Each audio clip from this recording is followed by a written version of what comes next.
ஸ்ரீ காமதேனவே நமக.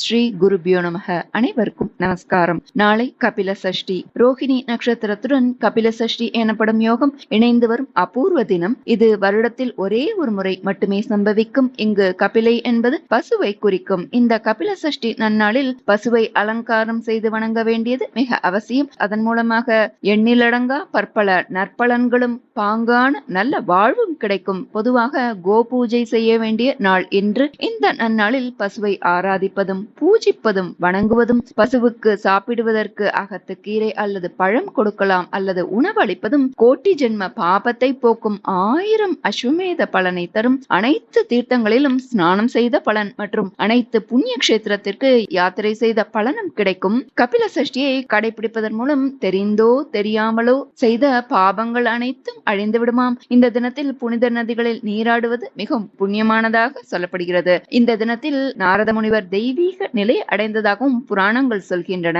இவ்வளவு சிறப்புகள் கொண்ட இந்த தினத்தில் நாம் கோமாதாவை வணங்கி பூஜிக்கலாம். கோமாதாவை பிரார்த்தித்து காமதேனுவின் மகிமையை அறிந்து தேவி பாகவதத்தில் நவமஸ்கந்தத்தில் இந்திரனால் அருளப்பட்ட சுரபி ஸ்துதி எனும் கோஸ்துதி பாராயணம் செய்து பலன் பெறுவோம். இந்த கோஸ்துதியை கூறி கோ பூஜை கோ பிரதட்சணம் செய்ய சகல பாக்கியங்களும் கிடைக்கும். எல்லா பிரச்சனைகளுக்கும் இந்த காமதேனு வழிபாடும் கோஸ்துதி சொல்வதும் சிறந்த தீர்வு தரும் அப்படின்னு சொல்லப்படுறது. இதை தினமுமே சொல்லலாம். குறிப்பாக மகாலயபக்ஷம் 15 நாட்கள், அமாவாசை மற்றும் புண்ணிய கால தினங்கள், மாட்டு பொங்கல் மற்றும் அனைத்து விசேஷ நாட்களில் சொல்ல விசேஷ பலன் உண்டு.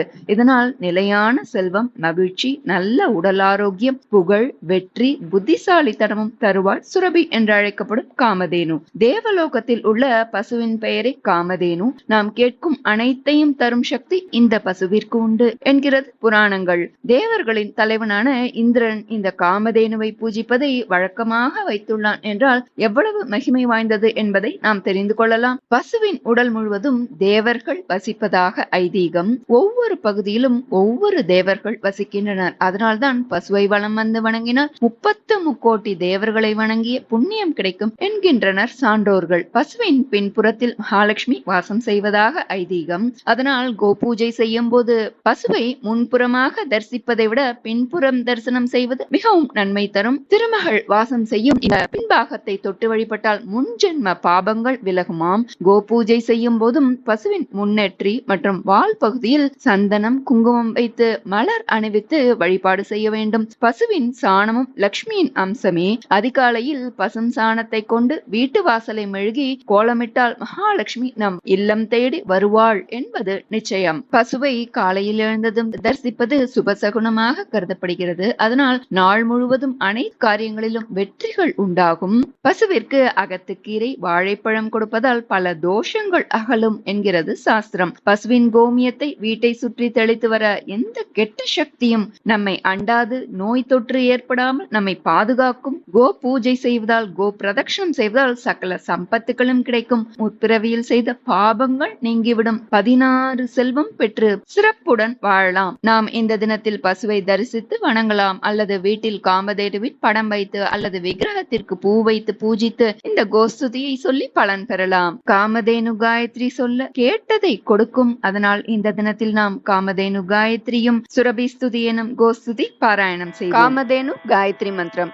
ஓம் ஸ்ரீ காமதேனவே நமக. ஓம் சுபகாமாயை வித்மகி காமதாத்ரை ச தீமகி தன்னோ தேனு பிரச்சோதயாத். ஓம் சுபகாமாயை வித்மகி காமதாத்ரை ச தீமகி தன்னோ தேனு பிரச்சோதயாத். சுரபிர் வைஷ்ணவி மாதா சுரலோகே மகீயசே கிராச முஷ்டிர் மயா தத்தா சுரபிர் பிரதிகிருஹ்ணதாம். சுரபிர் வைஷ்ணவி மாதா சுரலோகே மகீயசே கிராச முஷ்டிர் மயா தத்தா சுரபிர் பிரதிகிருஹ்ணதாம். சர்வகாம துதே தேவி சர்வ தீர்த்தீபிஷேச்சினி பாவனே சுரபி ஸ்ரேஷ்டே தேவி துப்யம் நமோஸ்துதே. சுரபி ஸ்தோத்திரம். புரந்தர உவாச்ச நமோ தேவ்யை மகாதேவ்யை சுரப்யை ச நமோ நமக. கவாம்பீஜஸ்வரூபாயை நமஸ்தே ஜகதம்பிகே. நமோ ராதா பிரியாயை ச பத்மாம்சாயை நமோ நமக. நமः कृष्णप्रियायै च गवां मात्रे नमो नमः।